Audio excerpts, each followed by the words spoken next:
একটু কিছু খেয়ে নিতে চেয়েছিল একটু বিশ্রাম। যতই হোক সম্ভব একটা মানুষের পক্ষে 36 ঘন্টা কাজ করা অবিরাম? তাই ডিউটি শেষ হওয়ার পর শরীরকে বিশ্রাম দিতে একটু শুতে চেয়েছিলে তুমি।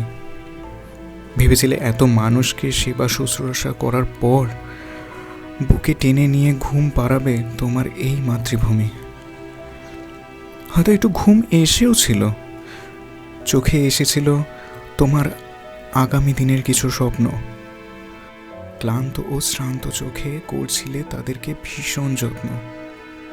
কিন্তু কোথায় সব হঠাৎ উধাও হয়ে এক অন্ধকার নেমে এলো, আর এ কেমন সব নরখাদক চোখের সামনে এসে দাঁড়ালো।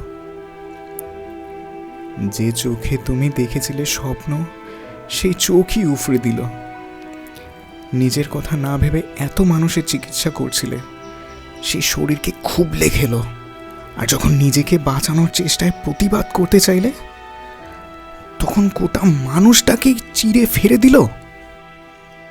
কাল যে মেয়েটা ভেবেছিল ডাক্তার হয়ে দাঁড়াবে প্রতিটা মানুষের পাশে, বাঁচতেই দিল না সেই মেয়েটাকে কিছু মানুষরূপী পিশাচে।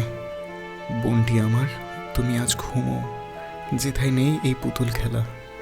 সেখানে অন্তত মেয়েদের জন্য আতঙ্ক নামে না সন্ধেবেলা।